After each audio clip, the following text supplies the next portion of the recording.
If you've been paying attention over the last few weeks or months, you'll notice that Donald Trump and Elon Musk have been speaking about extending human life onto Mars, the planet Mars, right?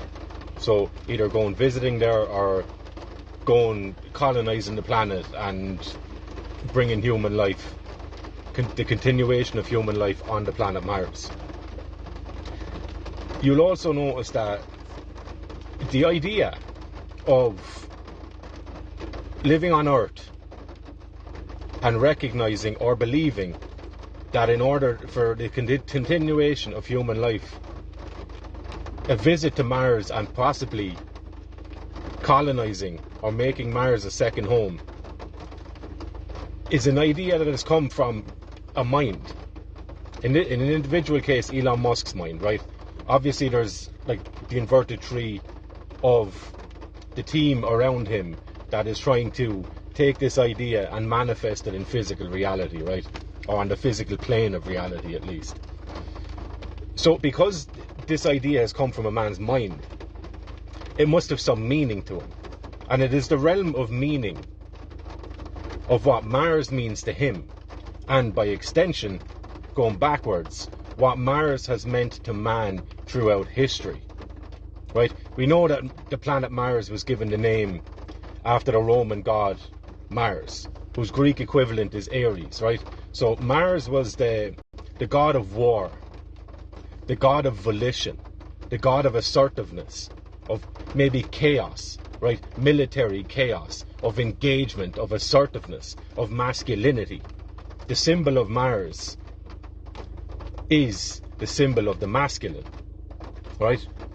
So I find it fascinating that you have two powerhouses on the global stage like Donald Trump, whatever you think of these people, Donald Trump and Elon Musk, who are speaking politically of reimagining a better future for American people, European people, right? Scientifically, they are building and constructing an extension to reach Mars. Fair enough. Symbolically, what you have is two European men, lineage, at least that's their racial stock, right? Their ethnic group might be different, but they're racially European men.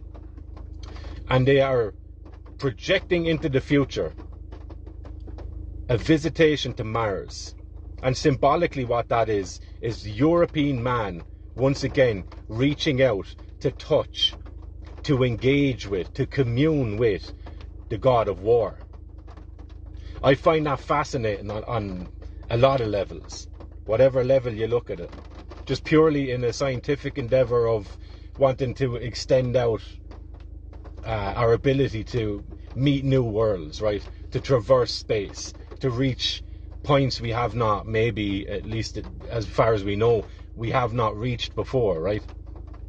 But symbolically, that also embodies a resuscitation of man's relationship with war, with that part of himself that is willing to assert himself up until and beyond the point of physical conflict or just conflict in general, right?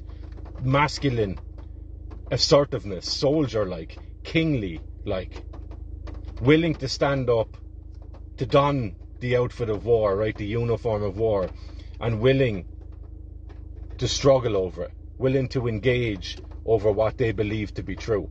I find that fascinating, and I think the symbology of it, the symbolism of it should not be lost on people, because if there was ever a time in European man's history, or European people's history, where nurturing and resuscitating our relationship with that part of us, the archetype, if you will, the part of us in each of us, and collectively, that part of us that is willing to assert itself on a battlefield, if ever there was a time in our history when that was needed, it is most certainly now.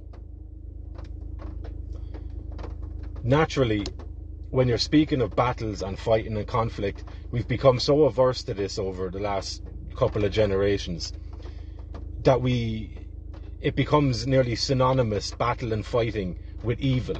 We see it as a reprehensible thing to do.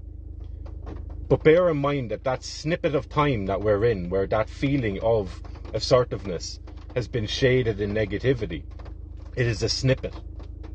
It's a tiny fraction of our lifespan throughout history where we've developed a relationship or been conditioned into accepting military conflict and just assertiveness and masculine conflict and masculine power as an evil.